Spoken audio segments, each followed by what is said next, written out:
Okay, I think we will just go ahead and get started.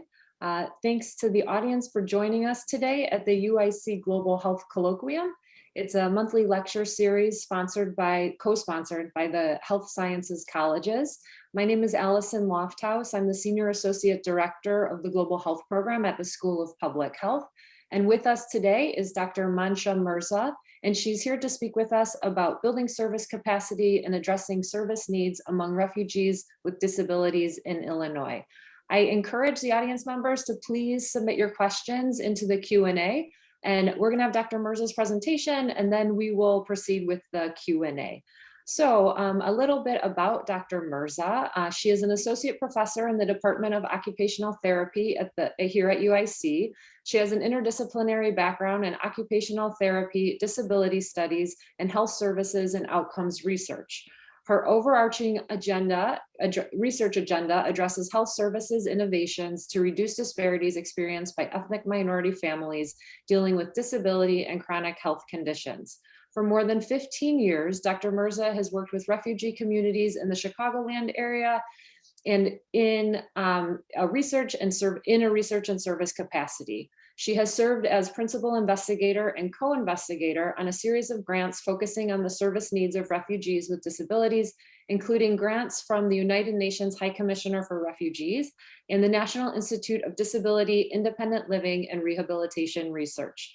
Dr. Mirza has also been a longstanding member of the Illinois Refugee Health Task Force and currently co-chairs the International Special Interest Group Refugee Empowerment Task Force at the American Congress of Rehabilitation Medicine. So once again, thanks for joining, and thank you for Dr. Mirza for presenting today. Let's get started. Thank you so much for that introduction, Allison, and thanks for having me here today. I am so excited and happy to share my work. Like Allison mentioned, I have been doing research as well as service-related work with refugee communities in the Chicago area for more than 15 years at this point. And today, the project that I will be sharing with you is the Partners of Refugees in Illinois Disability Employment Project. I want to let you know at the outset that this was a collaborative interdisciplinary project with a really big team. And I want to acknowledge the contributions of all members of the team. And the picture that you see on the screen is that of our first cohort of refugee participants, as well as key members of our research team. You'll see the person on the right is Rooshey Hasnain, who unfortunately could not be here today, but served as the principal investigator on this project. And I served as co-principal investigator. Also, I should let you know that this was a 3-year federally funded project, and our funder was the National Institute of Disability, Independent Living, and Rehabilitation Research. So I'll tell you a lot more about PRIDE further along with this presentation. I want to begin first, though, with a little bit of background information. So whenever I'm talking about refugees, especially refugees in the United States, I don't always know the extent to which the audience is familiar with this topic. So I like to begin with a few definitions and clarifications. So let's begin first with a definition for who a refugee is. According to the United Nations High Commissioner for Refugees, refugees are individuals who have a well-founded fear of persecution based on race, religion, nationality, social group, or opinion. And these are individuals who have fled their own country of origin and they cannot safely return. They're also known as forced migrants as opposed to voluntary migrants. In other words, they were forced to flee their homes and communities to find safety and security elsewhere. Now, a question that often comes up is, what is the distinction between refugees and asylum seekers? So let's go over that very quickly. Refugees are individuals who are outside of their country of origin and officially recognized as refugees under the 1951 UN Refugee Convention. Asylum seekers, on the other hand, are also outside their country of origin, but their refugee status is still to be determined. So from the perspective of US policy, a refugee would be someone who wishes to immigrate to the United States and applies for immigration while still outside the United States. So think of someone in a refugee camp in Jordan originally from Syria, had to flee their country of origin, found temporary refuge in Jordan, but now wishes to immigrate to the United States. So this individual would be considered a refugee. An asylum seeker would be someone who is already at a US port of entry or within the United States and applies for refugee status after the fact. So think of someone also from Syria who landed directly at O'Hare, and while going through customs and immigration, they claimed refugee status. So that would be someone who is an asylum seeker. So they would have to go through legal process to first determine whether they meet the 1951 definition of a refugee under the UN Refugee Convention. From this point onward, though, I'm going to use the term refugee to cover both refugees and asylum seekers, because within Pride, we worked with individuals in both those categories. Just to give you a sense of the numbers of forcibly displaced people around the world, these are the most recent statistics available from the United Nations High Commissioner for Refugees. So as of mid-2020, we had 80 million forcibly displaced people worldwide. And this is a record high for humanity. You will see from the numbers on the screen in front of you that of these, 46 million approximately are internally displaced. So in other words, these are people who still have had to flee their homes and communities, but have not yet crossed international borders. So they are displaced, but within their country of origin or domicile. You'll note that there are about 4.2 million asylum seekers in the world at this time, and 26.3 million refugees. Now, refugees who find themselves in a situation where the crisis in their country of origin is protracted, in other words, not expected to settle down anytime soon to facilitate their safe return, can apply for immigration to a safe and stable country like the United States. And this process is called resettlement. So as of 2019, I do not have more recent numbers, unfortunately. Approximately 107,000 refugees were resettled across 26 countries around the world. This is only 0.4% of the total number of refugees, and we're not even counting asylum seekers. We're not counting internally displaced people here. So really, those who end up getting resettled are the fortunate ones. The proportion getting resettled is far less than the number who need resettlement. In terms of destination countries for resettlement, the top 6 destination countries as of 2020 were the United States, Sweden, Canada, Norway, Germany, and a few other countries. Now, when I'm doing this presentation or anything related to refugee resettlement with my graduate and undergraduate students, I often ask them to make a guess. What country do you think resettles the highest number of refugees? And they often end up naming the other countries on this list, like Sweden, Canada, Norway, etc. It comes as a real shocker to most people that the United States has a very long-standing and strong history of resettling refugees. And we have often been at the top of the list for resettlement countries. Although our position on this list was somewhat under threat under the previous US administration, and this will become clearer in my next slide.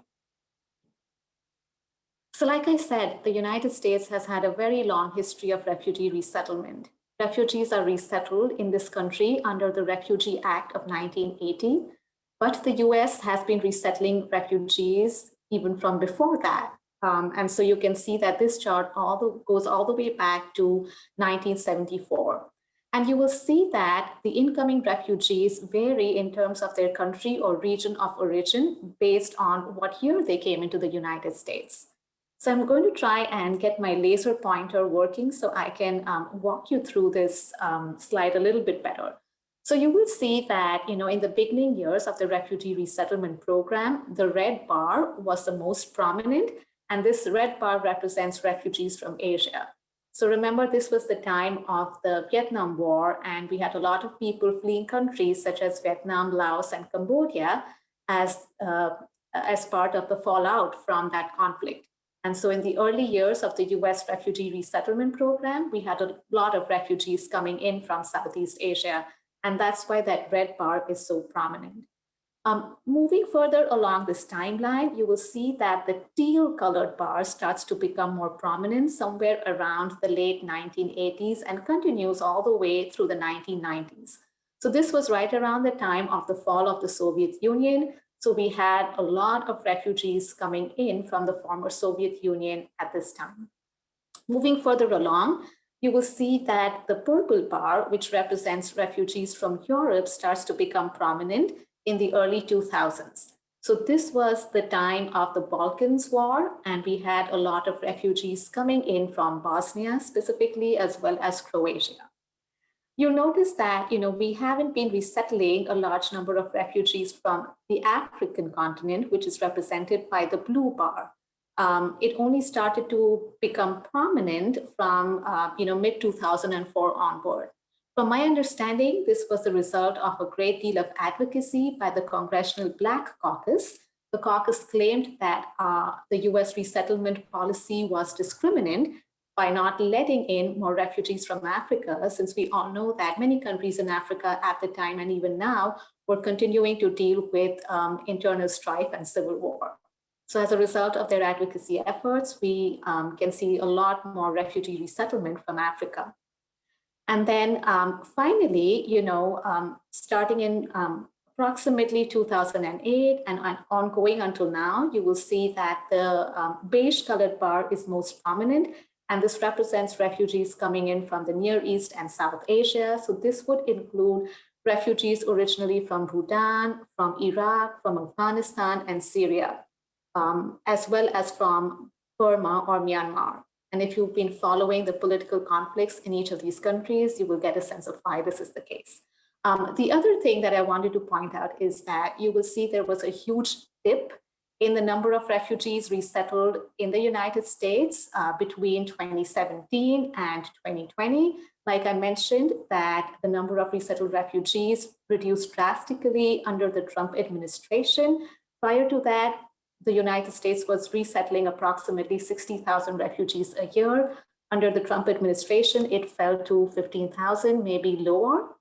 And if you've been following the news on this topic, you will know that the Biden administration initially decided to retain the refugee cap that was placed by the Trump administration, but there was a lot of blowback from nonprofit organizations that work with refugees, as well as from progressive Democrats. And in response to that criticism, President Biden decided eventually to raise the cap to 62,000, which is going back to what it was under previous administrations before President Trump, and represents a fourfold increase from what we've seen in the past 4 years.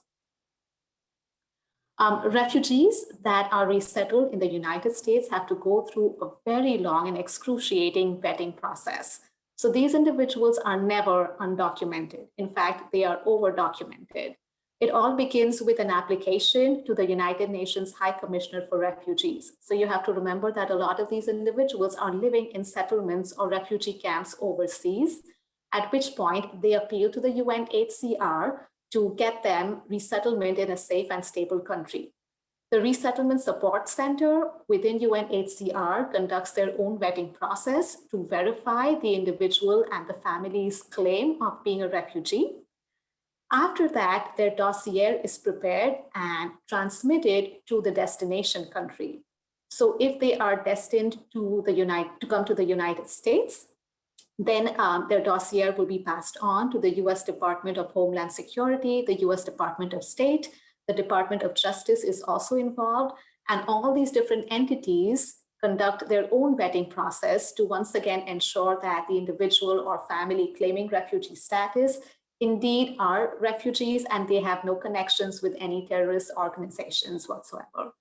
After that, the dossier is passed on to the US Citizenship and Immigration Services, goes further processing.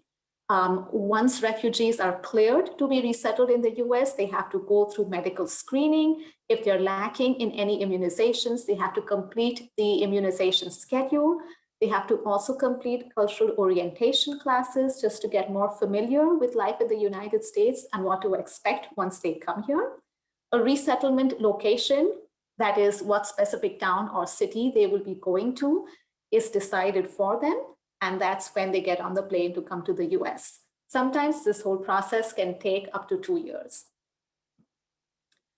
What happens once they're here in the US? So before refugees are resettled, they are assigned to one of 9 different refugee resettlement agencies.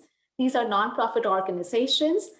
There are 9 in number across the country, but they have local affiliates in most of the big cities in every state of the country.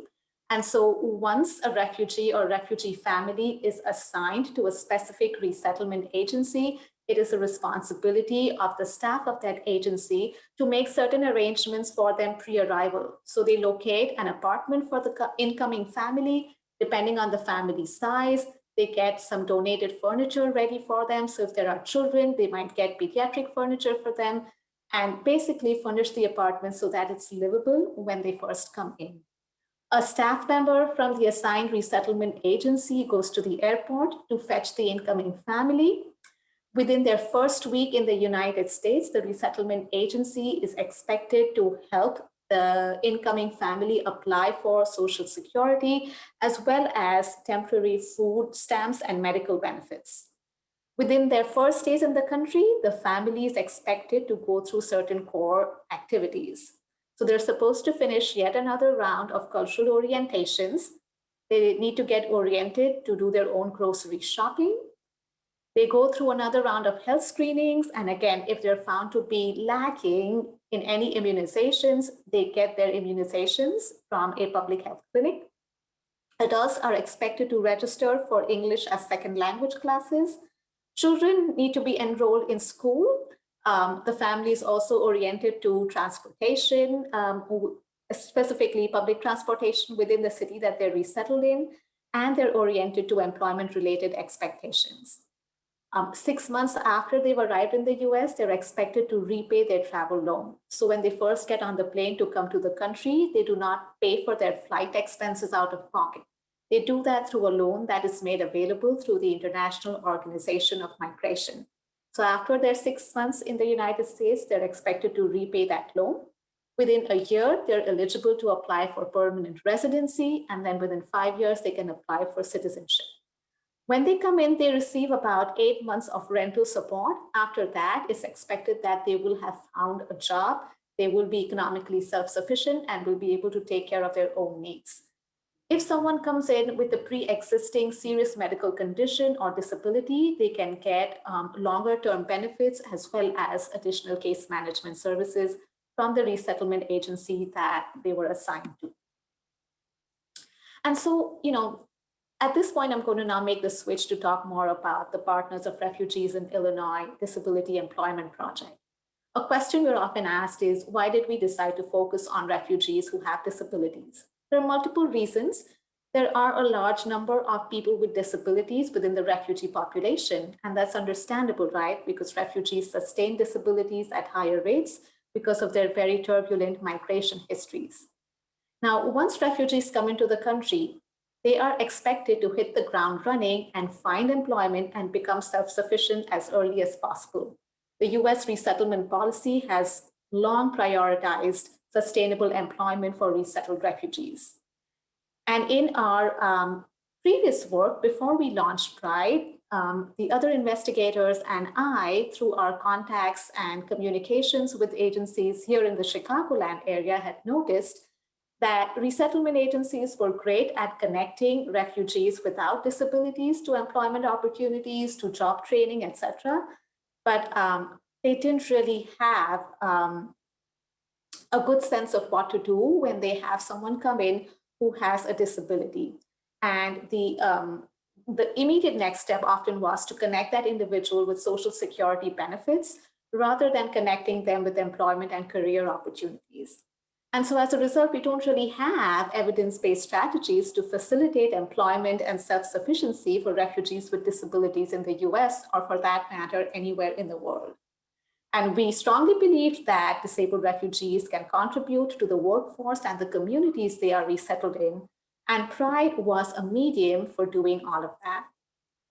And so Pride's mission was to support disabled refugees in Illinois to navigate employment resources and services in order to create meaningful pathways to employment careers using culturally and linguistically appropriate approaches. And although Pride was housed within the University of Illinois at Chicago, we did not do all of this work on our own. We had strong partnerships with a bunch of community collaborators. And this was a mix of community-based nonprofit organizations as well as state service agencies. Our five primary collaborators included the Illinois Department of Vocational Rehabilitation Services. I'm going to refer to them as VR from now onward. We also had connections with the state's Social Security Administration, the Chicago Mayor's Office for People with Disabilities, and UIC's Assistive Technology Unit. These were our five primary collaborators. We also had connections with multiple complementary collaborators and partners. In guiding Pride's work, we decided to use the social ecological model because we recognize that when it comes to employment-related barriers, refugees with disabilities face challenges at different levels. So at the individual level, often refugees come in with limited English proficiency. Because they're new to the country, they have limited information about support programs for people with disabilities.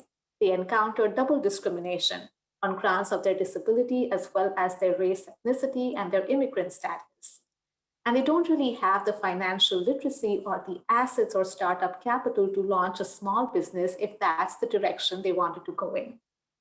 At the interpersonal and community levels, we noticed that refugees lacked successful peer models. So they weren't aware of other refugees with disabilities who were successful at either starting a small business or finding a competitive job. Their social networks are really restricted. They do not have enough connections with mainstream disability services or with potential employers. Also in this country, we tend to undervalue foreign earned human capital. So if you have someone coming in who had a professional degree or training in their country of origin, they're expected to get re-credentialed. So it's not like they can apply for a job in their field and get employed right away.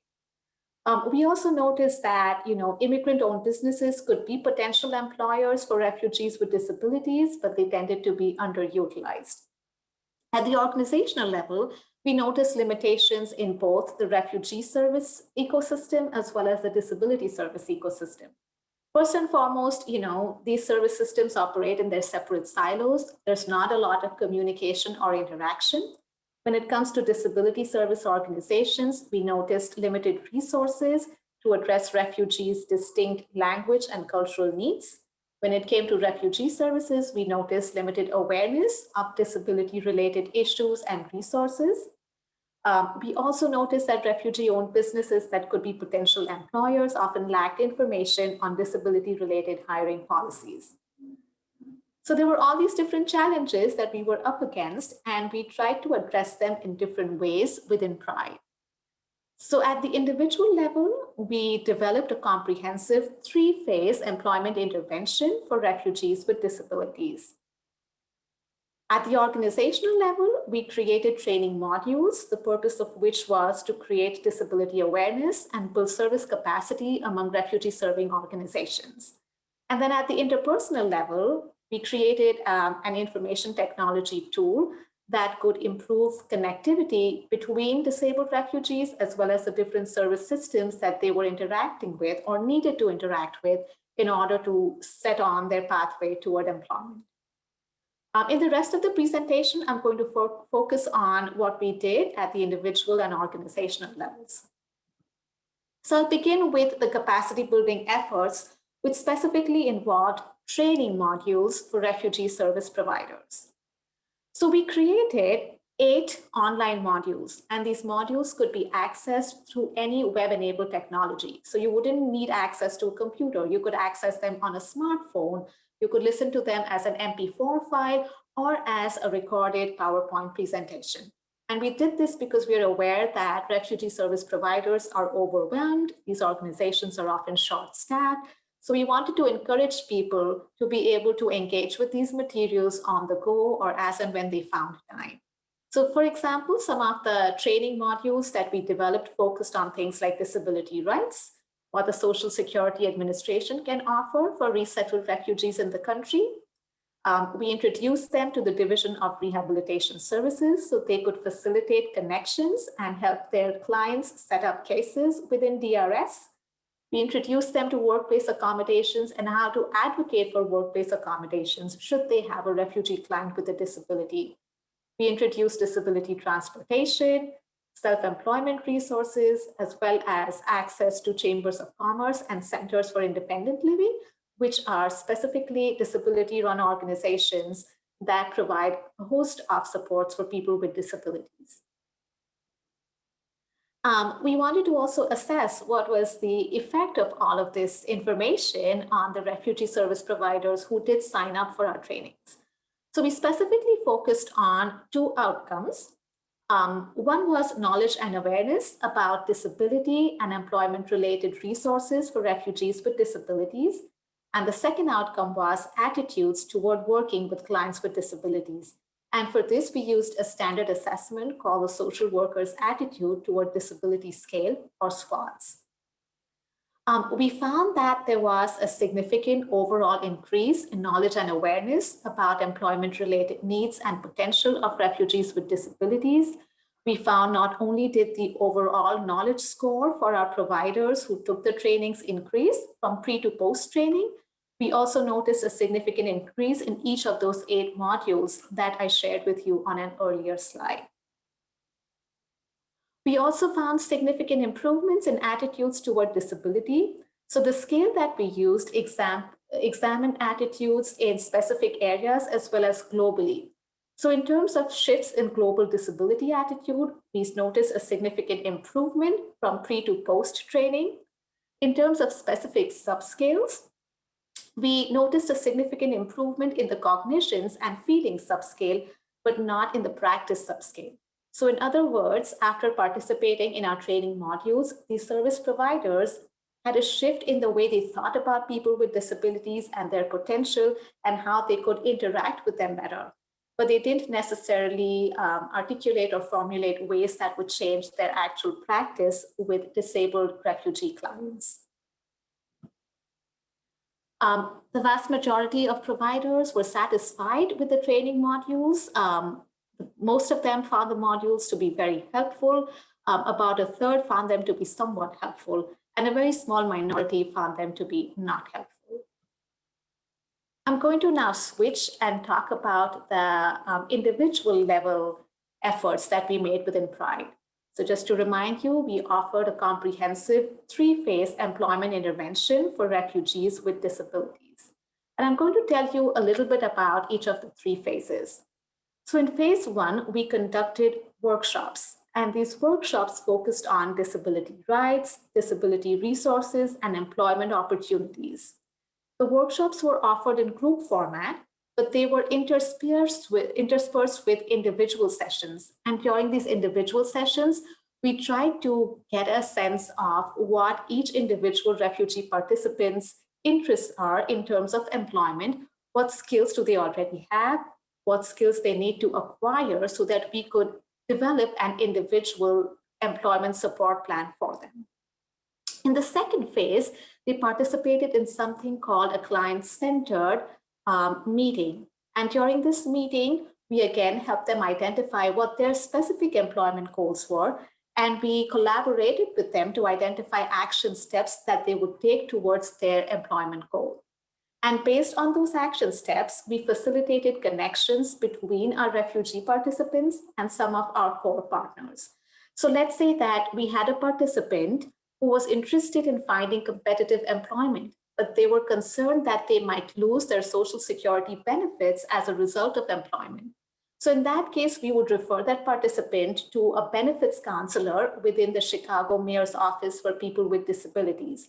And this counselor would work with them to figure out how they could retain a portion of their benefits while they're getting their feet wet and exploring competitive employment, and the impact that a full-time job would have on their benefits and their access to medical care. Because you have to remember that a lot of times your access to Medicaid is tied to your access to Social Security benefits.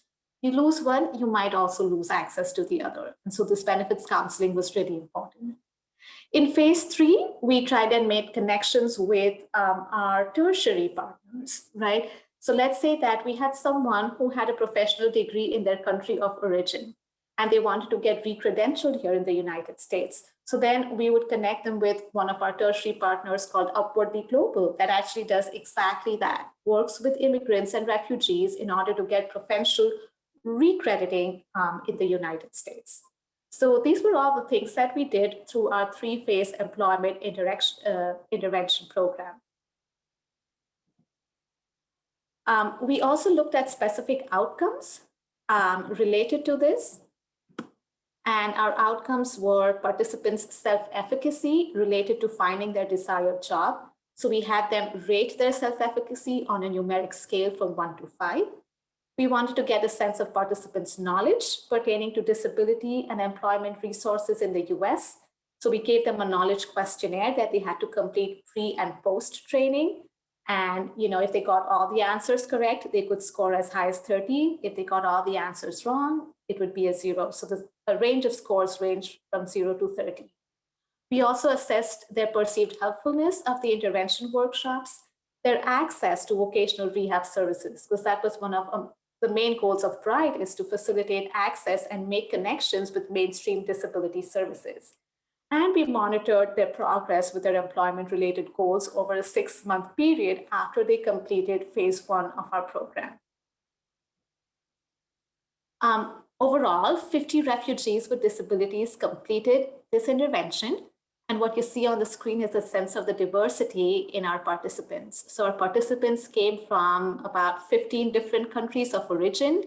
They spoke a number of different languages. The most common language spoken was Arabic, followed by Amharic, French. We also had a few participants who spoke Tigrinya, Burmese. And then there were other languages that were dialects that were unknown to us. It was really difficult to accommodate all these different language needs during our intervention. So what the picture that you see on your screen is one of our employment training workshops. And you will see that we had 2 different projection screens. One screen that projected the English version of the content, and the second screen that projected the second language version of the content. So what you see on the slide right now is one of our employment workshops that was conducted in Arabic. And so you will see that the second screen is projecting the information in Arabic. It was logistically very, very difficult to do, but definitely one of the key elements that made our program accessible and meaningful to our participants. In terms of level of education, we had a whole spectrum. We had individuals who had no formal training, several, 23 of the 50 who had a less than high school education. But then at the other end of the spectrum, we also had individuals who had a master's degree, about 8 who had completed a 3 or 4-year college degree. So again, a wide range there. In terms of age groups and gender, most of our participants were 26 years or older. And in that middle age group of 26 to 40 years, we had more males than females. And that was also replicated in the over 40-year age group. In terms of current employment status, at the point of entry into PRIDE, 32 of our 50 participants were not working. 18 were working for pay, but they desired a switch in their position, or they wanted to move from a competitive 9-to-5 job to self-employment. And so they wanted to work with PRIDE in order to achieve that goal. In terms of length of stay in the US, we had 6 participants who were very, very new, less than 2 years in the country. The majority, 36 of our 50, had been in the country for about 2 to 5 years. In terms of disability, again, it was a broad range. And here you will see that the numbers do not add up to 50 because individuals could identify as having more than one disability. The majority of our participants identified as having a physical disability. There were some with sensory, chronic health, and mental health conditions as well. And then we had 3 individuals who identified as having either an intellectual or developmental disability. Before I go into the refugee participant outcomes, though, I want to share with you a short video about PRIDE. We won't watch the whole thing. We'll watch most of it, though, to get you a sense from their own words what PRIDE meant to them.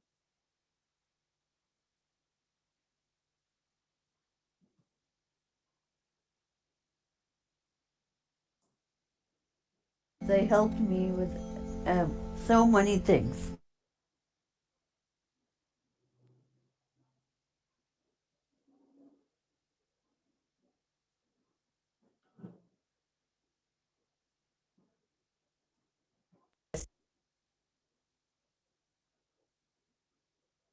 PTSD, but we don't really talk about the word disability, and especially in Arab culture, on refugees who have a disability. You know, so many times we focus on women and children, and rightfully so, and the elderly and families and people with PTSD, but we don't really talk about the word disability, and especially in Arab culture, that's kind of a stigma. People in the Middle East who have disabilities usually don't end up doing things in their lives. You know, their family kind of shuns them, and there aren't many services for them in the community. They may not know that they have a place here in society. هو المكان اللي الإنسان يعيش فيه ويلقى فيه الراحة والاطمئنان والاستقرار النفسي والاستقرار الاجتماعي والاستقرار بشكل عام يعني اقتصادي.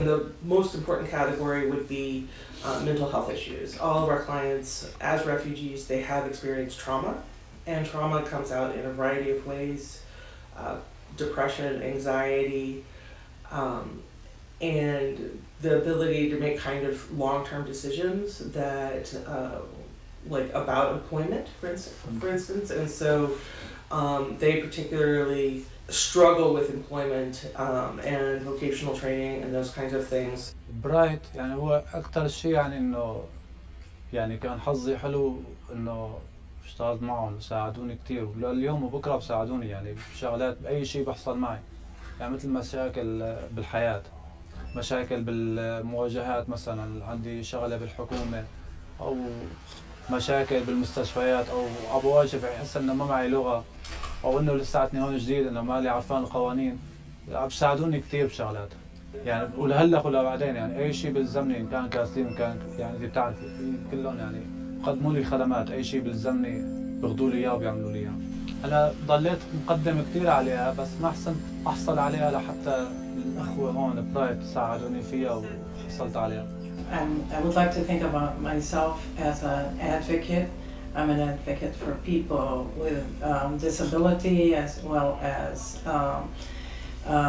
minorities, because I'm a person who identifies with a disability as well. They would have been lost, to be honest with you, because even when somebody was born here and been around, it's hard to know about these services, you know. I want to understand everything. A lot of people really talk about serving these communities, but nobody really takes that step forward to create something. So I think my passion, my heart in working with the Pride Project and the projects that touch these communities is to look at how we can fill that void, begin to educate professionals in this field, and build a path within the services that currently exist for all people with disabilities in this country, but also to include those that are arriving that also have, you know, hopes and dreams to be fulfill themselves. تلفزيون ونشوف أولادي، لكن إذا ما عندي أي قروش يعني قلبي يعني حزين.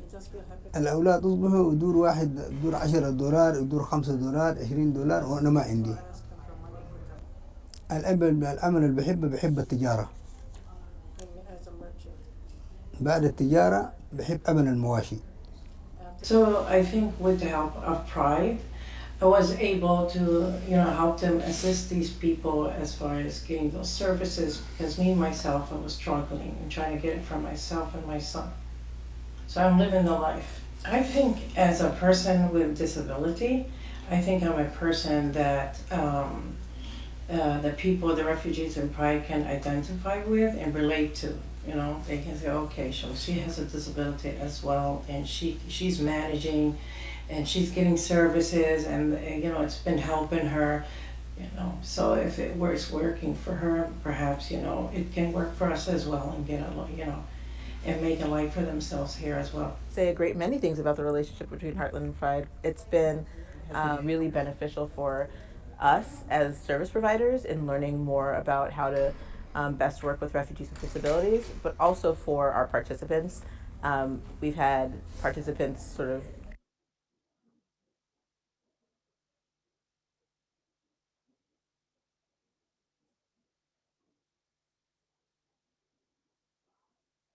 who came to the Pride program enroll in our employment programs and helping them find jobs now too. So I think it's just been a good relationship all around.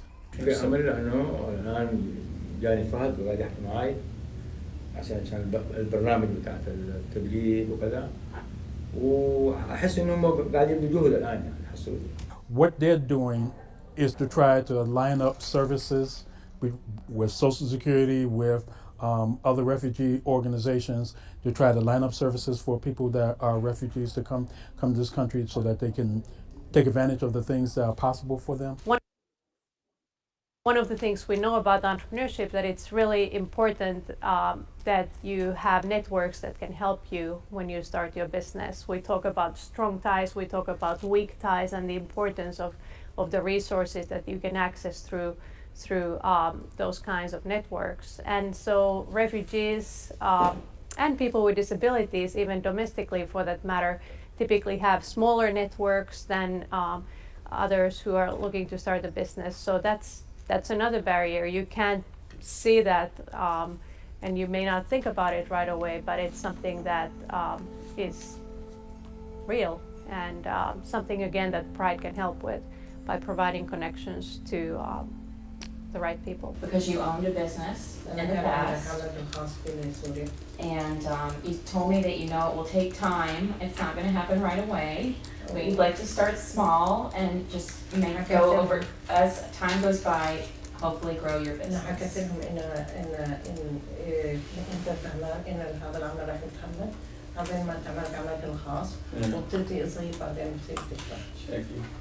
And something else that we've talked about is as you get more computer skills, possibly doing designs for clothing in the future. Yeah. Yes, that's exciting. It's helped me about كنت ما أعرف عن شغلات disabled، كنت ما أعرف على الطبع شيكاغو. هسه المنظمة جامت تعلمني نظام disabled شيكاغو. Well, I think that Pride is great because of the partner. So we'll stop there, but I hope that you did get a bit of a glimpse into what our participants as well as our community collaborators thought about Pride and their experiences with the program. In the last few minutes that I have for the presentation, I will go over some of our refugee participant outcomes. Like I mentioned, we had 50 refugee participants complete the Pride Employment Intervention Program. We were not able to gather data from all of them because, there were times when people had to leave early, could not complete the questionnaires. But based on the data that we do have in terms of perceived helpfulness, everyone thought that the employment workshops we offered were either very helpful or somewhat helpful. Nobody in the program thought that they were not helpful. A couple of the outcomes that we were looking at were self-efficacy related to job finding and participants' knowledge about disability and employment resources. In terms of self-efficacy, we did not see any pre- and post-intervention differences that were statistically significant. So the average self-efficacy score did not change much pre to post-intervention. It did increase, but the increase was not statistically significant. In terms of knowledge pertaining to disability, we did see a significant increase in knowledge from pre to post-intervention. Other outcomes that we were interested in were connectivity with Pride's partner agencies, specifically access to vocational rehabilitation services. So the graph that you see on the left-hand side of the screen will show you connections with vocational rehabilitation and CRP agencies. CRP agencies are community rehabilitation providers from before and after connecting with Pride.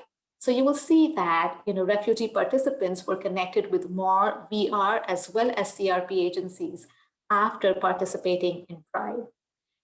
Before Pride, our participants on average were connected with 1 to 2 agencies out in the community that would support them with their needs. After connecting with Pride, the average number of community connections increased to approximately 3.5.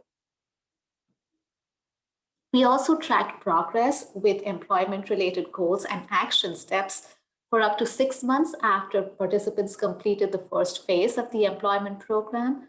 Across our 50 participants, 143 action steps were planned. Of these, 35% were completed at the final follow-up, 36% were in progress, and 29% were not completed. So what happens when we present summary data that's averaged across participants is that we miss out on the individual stories and the individual journeys. So I want to take about 2 or 3 minutes to walk you through some of the individual journeys with pride, especially for the individuals that you saw in the video. So we'll begin with Dima. Dima is originally from Iraq, and she had some sporadic employment as a tutor in Iraq. She also worked as a babysitter in the United States. She was most interested in working with children. However, she was concerned that if she finds a job, she might lose her Social Security benefits. One of her main action steps toward her employment goal of working with children was to acquire formal training in early childhood development. And I'm happy to report that this goal was met. She was able to enroll in an early childhood development program. Her coursework was ongoing at our last contact with her. She was also able to secure an apprentice opportunity at a daycare center. Muhammad Zaza was a refugee participant from Syria. He used to be a machine operator in a factory in Syria. Back home, he had had some high school education, but he did not complete his high school graduation. He was also a wheelchair user. So for him to find a similar job in the United States would have been very difficult because of his physical impairment. However, he was really interested in any part-time employment opportunity. So we identified a few action steps with him. First, we encouraged him to find an Arabic-speaking case manager because he had extensive medical and rehabilitation needs. I'm happy to report that this action step was met. You were able to connect him with an Arabic-speaking case manager at one of our partner sites called Asian Human Services. We also encouraged him to enroll in ESL classes because we thought that he'd be more successful at finding a desk job. And this goal was also met. At our last contact, he was completing ESL classes at a community college. He really needed a home care or personal attendant through the Division of Rehab Services. And this was a real coup because these services are very difficult to get. But through Pride support, he was able to get a personal attendant care from his own mom. So now he's getting care from someone he knows and trusts. And she's also paid by the Division of Rehab Services to be his personal attendant and provide care at home. One of his main action steps was not met, which is to develop an employment plan with the help of a vocational rehab counselor. This was something that we really struggled with because the language capacity within the Division of VR Services is so limited that it was really hard to find him an Arabic-speaking VR counselor. Mustafa was a refugee participant from Iraq. He had no prior work history and also less than high school education. He was interested in working with his sister who had some training in fashion design and they wanted to start their own family business. So we identified a couple of action steps for Mustafa. First, we wanted to connect him and his family with a micro-lending agency. And we were able to connect them with an agency called Axion, which was also a Pride partner. Axion provides business loans to individuals who would otherwise be unsuccessful getting small business loans from commercial banks. So that was a great connection that we were able to make for Mustafa. We were also able to help him gain relevant work experience. So he completed a 12-week internship program at a clothing donation shop. Ahmed was a participant from Syria, also a wheelchair user like Muhammad. Back in Syria, he owned a clothing business. Now, when he came into Pride, he was already employed. He was working at a denim factory. However, he wanted to start a clothing business similar to the one that he had in Syria. So in his case, he was able to connect with a vocational rehab counselor and create an individualized plan for employment to set up his business. We were also able to get him one-on-one tutoring to advance his English language skills. He also wanted to learn adapted driving. So he was able to acquire a van that was adapted for his electric wheelchair, and he was able to get driving lessons and get a license. So that was great in terms of independent mobility to be able to meet his other employment-related goals. And finally, Tedros. You did not see Tedros in the previous video, but Tedros is a real success story for Pride, and I can't help but share his experience. So Tedros came into the United States with 14 years of experience as a broadcast journalist in Eritrea and Australia. He was interested in either being an interpreter or translator for pay or becoming an assistive technology specialist. Tedros is blind, but very prolific and proficient with using advanced information and communication technologies. So that's definitely one of his strengths. He's trilingual, so he knows English, proficient in Amharic and Tigrinya, and he completed a college degree with an English major in his country of origin, in Eritrea.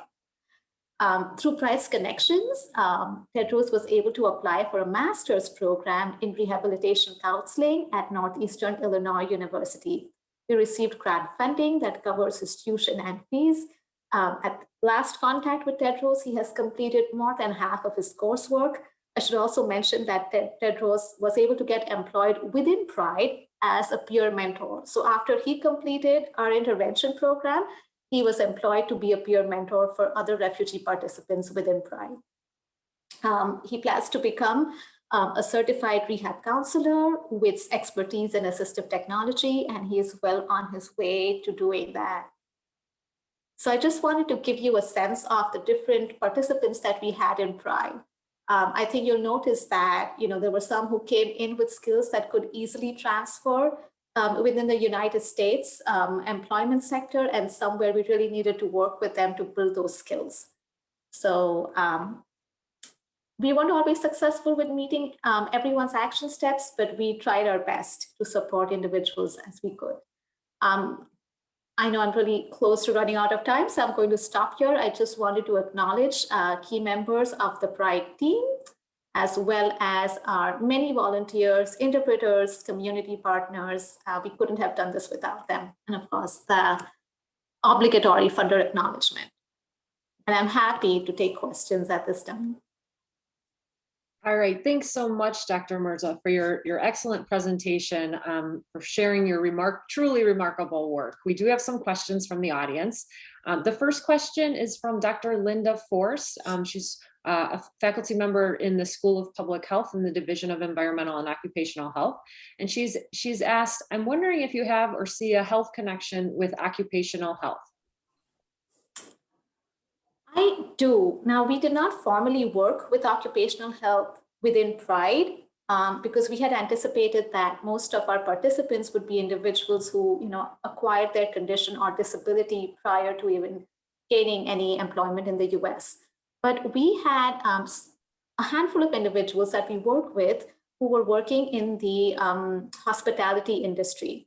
And these were individuals who had pre-existing disabilities, and their work conditions within the hospitality industry sometimes triggered or exacerbated their underlying health condition. So definitely, there are connections there with occupational health. However, working with their, case managers within the refugee service system, we realized that this is an area that we need to tread very, very carefully, because the hospitality industry in the Chicagoland area has a long history of hiring incoming refugees. And so the refugee service providers we were working with did not want to jeopardize that relationship. So they wanted to be very careful in trying to articulate a need to provide, safe working conditions for their clients, accommodating their disability-related needs, but didn't want to antagonize them too much because, this is one of the few sources of employment that they can get for their clients. I don't know if that answers your question, but that was our experience within Pride. Thank you, Dr. Mirza. Another question is, thank you for your presentation, such meaningful work. It's clear your team tailors support to each individual. What's next for Pride? What are the continual goals and areas to develop?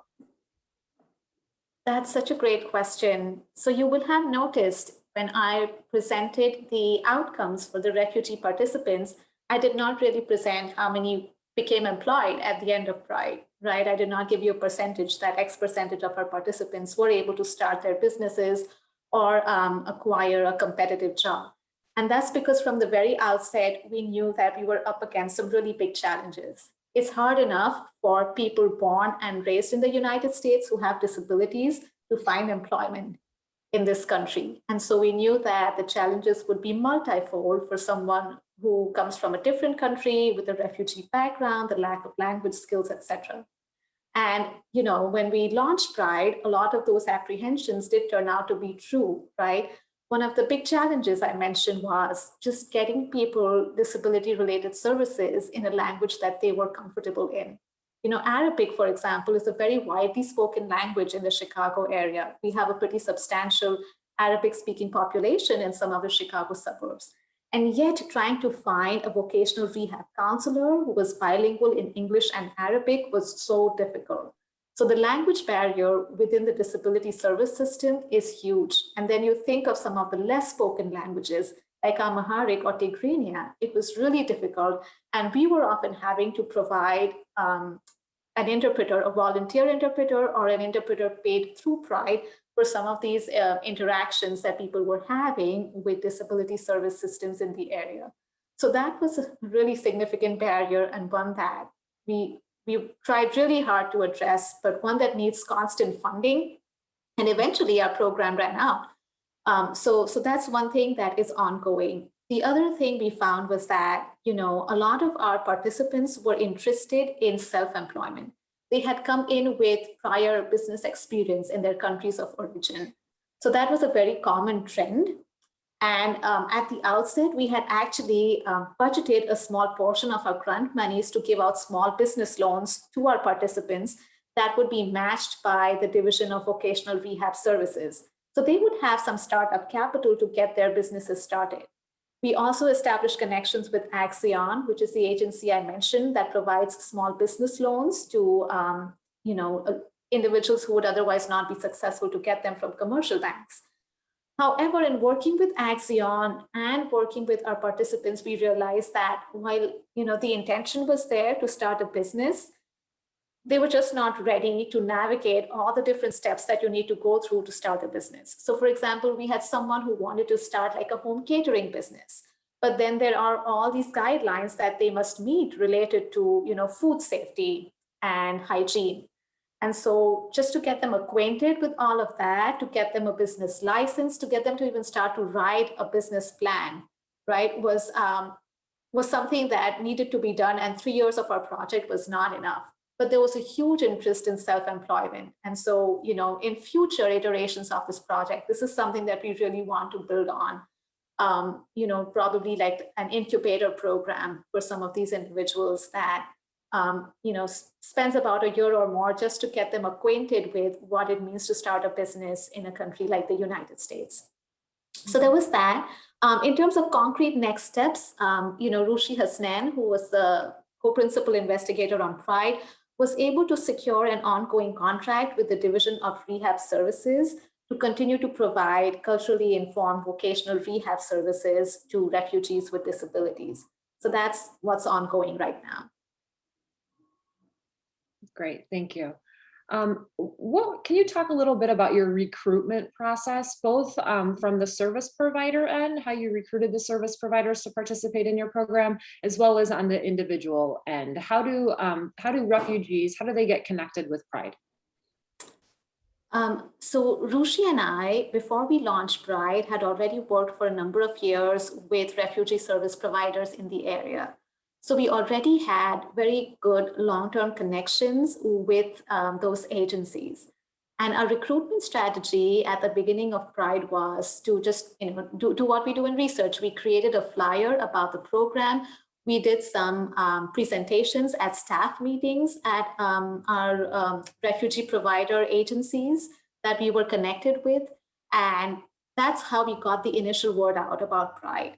But it turned out that, recruiting refugee participants was a lot easier than we anticipated, because right after our first cohort, so we must have done something right, because right after our first cohort, words just spread. So by word of mouth, we were getting people contacting us. So participants in our first cohort would bring in family members or friends or others in their community who they thought could also benefit from Pride. So that was hugely successful and did not require the kind of work we thought it would. On the other hand, recruiting service providers, not easy at all, and something we had not anticipated. Actually, I should restate that. We were able to recruit providers, but we weren't able to retain them. So I should have mentioned this in my presentation. We had about 30 or 40 service providers who started our online training modules, but only 26 completed them, and only 19 completed all the pre and post questionnaires. We tried many, many ways to incentivize individuals to complete those modules. But, the reality of the refugee service systems here in Chicago is that, they're very short-staffed, have a lot of clients to deal with. So there's little time to do all this extra work. And also there's a very high turnover rate. So you might, establish contacts, have your point person, and then the next thing you know is that they've left the agency and now there's someone else and you have to start from scratch. Also, I want to go back to the politics around refugee resettlement. Like I mentioned, refugee resettlements were down to a trickle under the previous administration, and that had a direct funding impact for refugee service providing agencies, because the funding they get is tied to the number of people they help. So if you have fewer people being resettled, they get less funding, which means that they are not able to retain their staff. So that also had an impact on our ability to recruit service providers to complete our modules and trainings. The next question, what are some health service innovations on the horizon that aim to reduce disparities experienced by refugees living with disabilities? So I should let you know that the University of Minnesota, I believe last year or about a year ago, received a grant from the CDC. So now they have a National Resource Center called NRCRIM, so National Resource Center for Refugee and Immigrant Populations. And I would encourage you to check out their website, because they have developed a lot of outreach videos as well as strategies for working in the public health arena with refugees across the board, not just with disabilities. Right around the time they got the funding, we were hit with the pandemic. So right now, a lot of their resources and content is focused on, COVID-19 related health information, addressing vaccine related hesitancy and things like that. So there's one thing that I'm aware of that's going on. In terms of other innovations, something that I have worked on in my own capacity as a clinician researcher, so I'm an occupational therapist by training, is to figure out ways that healthcare professionals can collaborate with community members.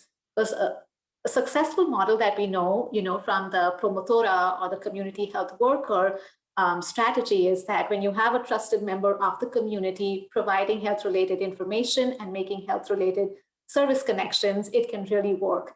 And we found that worked with the peer mentor model that we used in Pride as well. When it comes to refugees with disabilities, though, I think it's really, really helpful for them to see someone who also has a disability, who is able to participate in their community and contribute to it, and who can serve as a role model. So in the video, you probably noticed Abla. Abla was our Arabic-speaking peer mentor within Pride, and it was just such a blessing to have her in the program. We would often hear stories from our participants where they bumped into Abla when they were on the CTA, and Abla just took them with her to a disability-related event. And that's how they became familiar with, yet another disability-related resource. And so I don't know if you would count that as an innovation, but I think that is a strategy that has strong potential for success when it comes to healthcare access and addressing some of the health disparities, because language and service navigation are the biggest challenges that we've noticed. Great, thank you. We just have a few minutes left, so I want to encourage audience members to please submit any questions that you might have.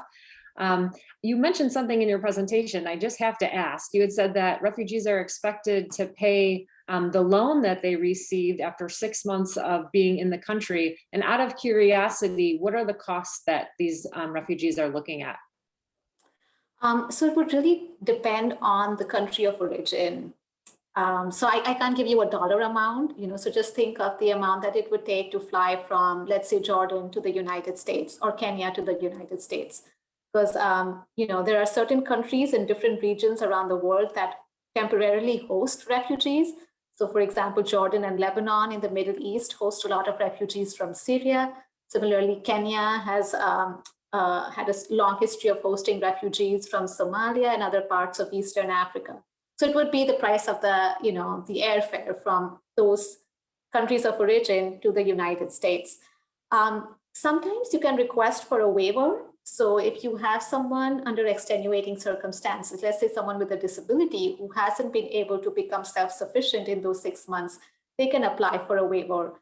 Oftentimes, refugee case managers at resettlement agencies will connect families to private donors who are willing to cover that expense for them as well. Yeah, you have to imagine some of the costs are just, we know just from travel and such, they're astronomical. So 6 months is a pretty short time frame if you're just getting acquainted to a new place. What are some practical steps that audience members can take to help increase access to services among refugees with disabilities in Illinois? One practice step that I recommend, especially to my students, is to try and volunteer as best as possible. Like I mentioned earlier, refugee service agencies are often short-staffed, and so they need all hands on deck. They have clients, especially those with disabilities and medical needs, who have multiple service appointments, and in their initial months in the US, need a lot of hand-holding through that process. They literally need someone to pick them up at their apartment, take them to the hospital, meet with them, and their healthcare provider, figure out what the next step is if they need any referrals. So, they need a lot of that kind of practical support. And resettlement agencies rely on community volunteers to do a lot of that transportation, pick up and drop off to and from medical appointments. So that's one thing that you could help with. If you are multilingual and you speak one of the languages that I mentioned earlier, so Arabic is very commonly spoken among recently resettled refugees in the Chicago area. Burmese, Amharic, any of those languages. French is was spoken by the majority of the asylum seekers that were in Pride. If you're bilingual, then please volunteer at one of these agencies because they could really use the language support. So those are my two suggestions. Great, thanks for informing us of those practical steps. Oh, and also, sorry, one more thing. Advocacy. You could write an email or make a phone call to your elected representatives in the Senate or in Congress. I mentioned earlier that the Biden administration was originally going to retain the cap on refugee resettlement, but they decided to change their minds because of the pressure. So I can tell you a lot of people must have made phone calls and written emails to their elected representatives, and it worked, right? The pressure worked, and he did reverse his stance on that. So that is something else that you could do if you really believe in this. Wonderful, thank you. So we're about at time. I don't see more questions coming in. I'd like to thank you, Dr. Mirza, for sharing your work in this space. It was truly enlightening. Thanks to the audience for joining us this afternoon on this sunny Wednesday. I'd like to tell the audience to please stay tuned to the listservs in the health science colleges, because that's where we publicize the Global Health Colloquium. We are in the process of aligning our speakers for the next academic year, so please stay tuned. And once again, thanks again to everybody for joining us today. Have a great afternoon, everybody. Thanks, everyone. Thank you.